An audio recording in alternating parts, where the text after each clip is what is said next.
Bom Muito bem, dia. eu vou ler a frase que em 2025 é a frase que o nosso chat mais gostou de ouvir. Deu ruim para o Bananinha, tá? Deu ruim para o Eduardo Bolsonaro.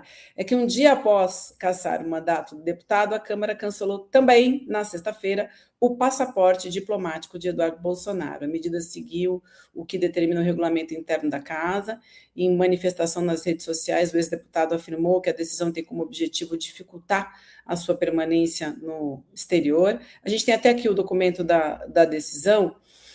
Tá difícil de ler esse documento, gente, para vocês aqui, mas é isso. O cancelamento ocorre em razão da necessidade de cumprir o previsto no inciso 9º e, por gentileza, solicito a devolução dos referidos documentos para que o Ministério das Relações Exteriores tome as devidas providências. Então é o seguinte, ele perdeu o passaporte dele, né, o passaporte diplomático, e ele numa entrevista, acho que foi no SBT, né, ficou indignado, declarou, falou um monte de absurdos.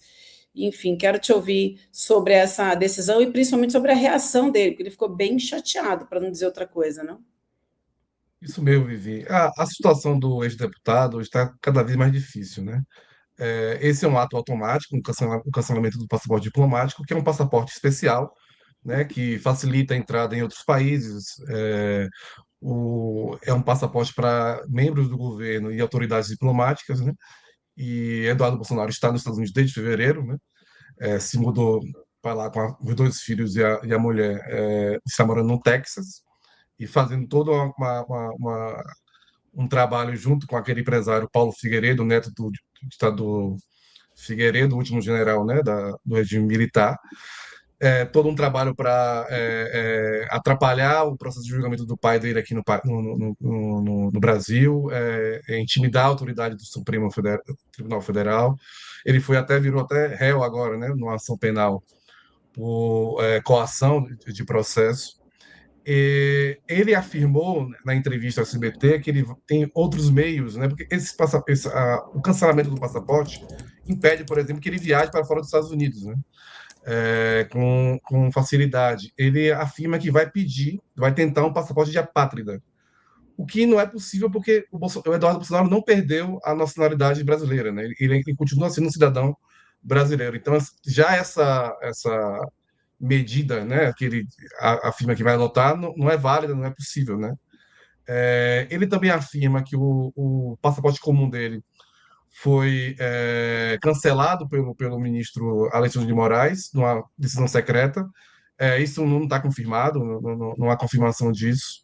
E a situação dele nos Estados Unidos é uma situação meio confusa, né?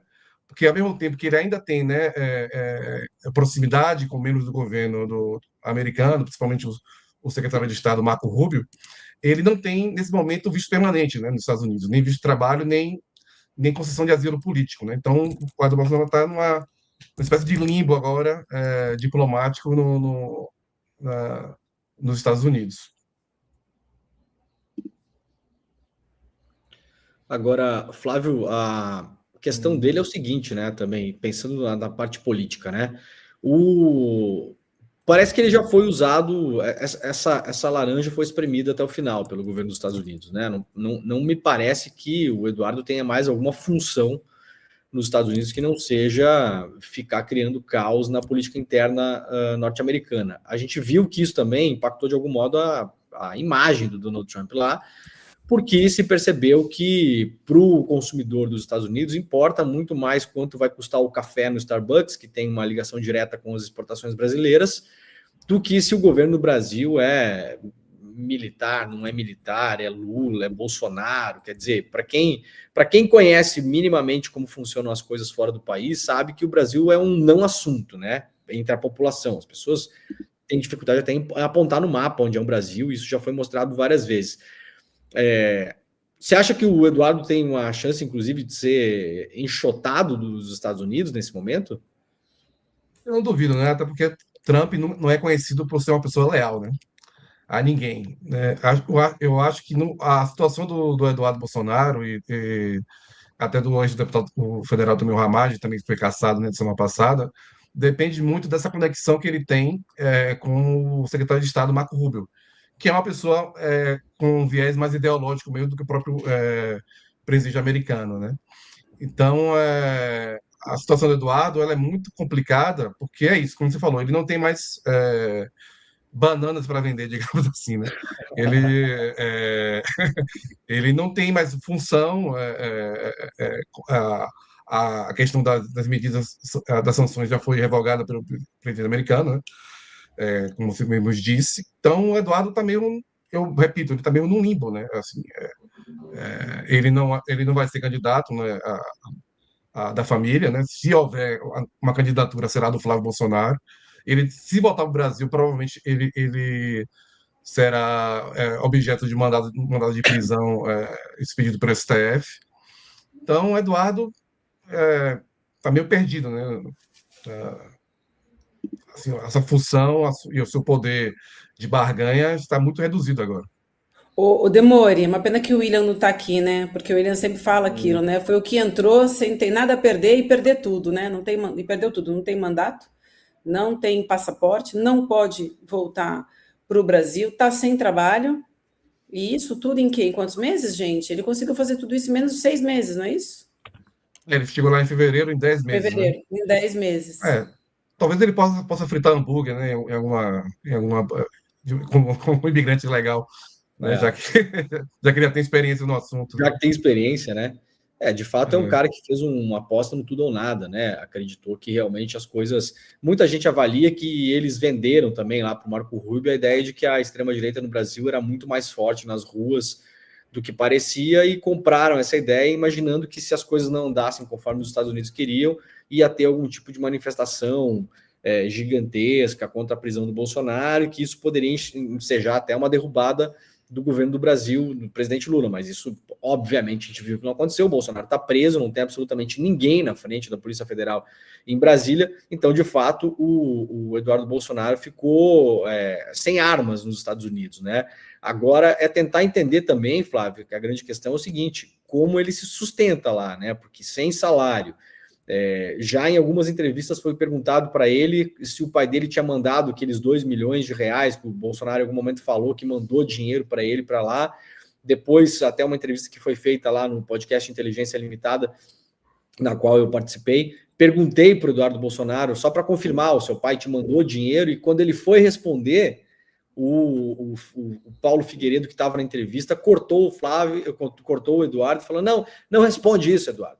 Não responde, porque eles querem só te sacanear. Então, assim, de fato, a gente mal sabe como essa gente está se sustentando lá, né?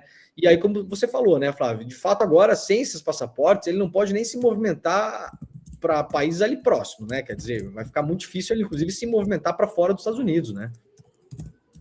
Sim, ele não pode viajar para fora dos Estados Unidos, porque ele não tem passaporte diplomático. Ele pode, né, como diz, ele pode voltar para o Brasil, é só ele recorrer a um consulado e à embaixada. E a questão do financiamento da presença do Eduardo Bolsonaro nos Estados Unidos ainda é um mistério, né? Há esse valor, né, que o Jair teria transferido para ele, né, de 2 milhões de reais, se não me engano, mas como ele se sustenta, como ele se movimenta, né, lá nessas seguidas viagens que ele faz para Washington, para Flórida, né, e ele tem com base, né, no Texas, ainda é um mistério. Não se sabe como ele consegue se manter financeiramente lá nos Estados Unidos, né? Muito bem, agora eu quero falar de outro tema relacionado à família também, que são as visitas da Michele Bolsonaro, né? O ministro Alexandre de Moraes, as visitas, né, ao Bolsonaro, que está preso na sede da Superintendência da Polícia Federal em Brasília. Mas o ministro Alexandre, ele autorizou que a Michele possa visitar Jair Bolsonaro sem precisar pedir novas autorizações, e o Moraes também autorizou que ele realizasse sessões de fisioterapia e tal, mas só para explicar, antes ela tinha que fazer um pedido para fazer essas visitas para o Bolsonaro, agora não precisa só avisar, mas as visitas elas podem ser feitas terças e quintas-feiras, das 9 às 11 da manhã. Elas só precisam ser feitas entre esses horários estabelecidos, mas não precisa mais fazer um pedido anterior a isso, né? E aí muita gente, Flávio, comentando que esse foi um castigo para Michele Bolsonaro, ser obrigada ou ter agora essa autorização para visitar o marido quando quiser, inclusive visita íntima foi autorizado também, muita gente fazendo esse comentário, enfim, ela também gosta de viajar pelo Brasil, né, fazendo a sua agenda, e que agora ela, de alguma maneira, estaria presa a Bolsonaro, embora fora da cadeia. Realmente não se sabe se é uma boa notícia para a ex-primeira-dama Michele Bolsonaro, né? Mas, como você disse, ela pode visitar o marido, né, o ex-presidente, na superintendência da PF em Brasília, às terças e quintas, das 9 às 11. Por ser casada com ele, ela não, o ministro Alexandre de Moraes entendeu que ela não precisaria ficar pedindo toda hora para visitá-lo. Então, basta ela chegar lá, né, nesses horários na superintendência, que ela terá acesso ao ex-presidente, né? O ex-presidente também está autorizado nos horários de banho de sol a passar, né, por sessão de fisioterapia. Ele tem uma cirurgia que deverá ser feita em breve, né? Já foi autorizada pelo ministro, uma cirurgia de hérnia, né? Os advogados do presidente ainda não informaram, né? Não passaram o cronograma desse procedimento, né? Quando ele seria internado, quando a cirurgia seria realizada. Mas é isso, o presidente está nessa situação, tem um estado de saúde realmente delicado, né? E a Michelle, por enquanto, ela é a única pessoa que pode visitá-lo sem autorização prévia do STF. E os advogados, obviamente, né? Tem acesso a ele Demore. diretamente. Não, eu só ia comentar que essa ditadura tá bem mole, né? Tá fácil a ditadura, né? O cara tá preso há um mês, né? Assim, já não tem mais horário de visita para a esposa, eventualmente vai sair na próxima semana ou na outra para fazer uma cirurgia, e a gente vai ficar de olho nos próximos acontecimentos, porque se de fato essa questão da tal da dosimetria, né, que é o Black Friday de golpista, né, for para o STF e passar de algum modo, os ministros, muitos têm falado em off aí que não tem muito o que fazer, depois vai se analisar pena a pena, a gente não sabe quais penas serão diminuídas, parece, eventualmente, que a gente caminha aí para ter um Jair Bolsonaro, se não no próximo ano, que é o ano eleitoral, porque, como a gente já falou várias vezes aqui, para a direita brasileira, o chamado Centrão, também interessa o Bolsonaro preso, que aí o Bolsonaro fica lá, enche um pouco o saco, e aí eles ficam pressionando o Bolsonaro, prometendo para ele que ele vai sair da cadeia, enquanto ele transfere votos para algum candidato da direita. Esse é o grande plano. Quem mais comemorou a prisão do Bolsonaro, gente, vamos ser bem honestos aqui, foi a direita brasileira.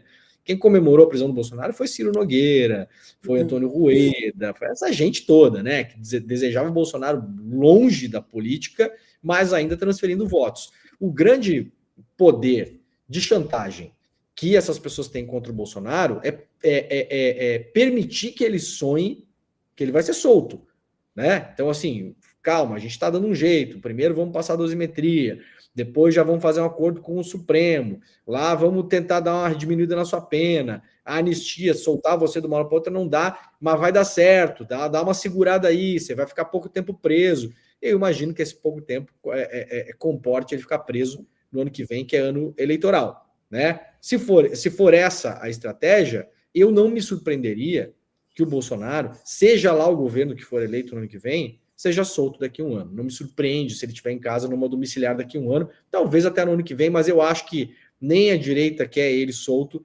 e nem o STF, em alguma medida, vai se colocar nesse papel quase de humilhação pública de soltar o Bolsonaro poucos meses depois da prisão. Agora, depois do ano eleitoral, daqui a um ano, ele vai ficar um ano e meio preso aí, já vai ter baixado a fervura, não me surpreende que essa fatura seja paga para o Bolsonaro, caso ele vire um cabo eleitoral aí de um Tarcísio, de um Ratinho Júnior, ou de um Flávio Bolsonaro, que obviamente se coloca no jogo eleitoral e bagunça toda essa área aí da extrema-direita e da direita brasileira, Vivi. É isso. Tem gente aqui no chat comentando mesmo, vamos ficar de olho, ver se ele não vai tentar fugir e tudo mais durante essa saída para a cirurgia. Como o Demore falou, vamos acompanhar, a gente vai fazer isso com o nosso time, especialmente nosso time em Brasília. Flávio, obrigada então. Boa segunda-feira para você. Sexta-feira está de volta com a gente, né? Sim, quero desejar Feliz Natal a todos, a você, ao Demore, a toda a equipe do ICL e a nossa comunidade. Um abraço. Obrigada, Valeu, querido. Um bom Natal para você e para sua família também.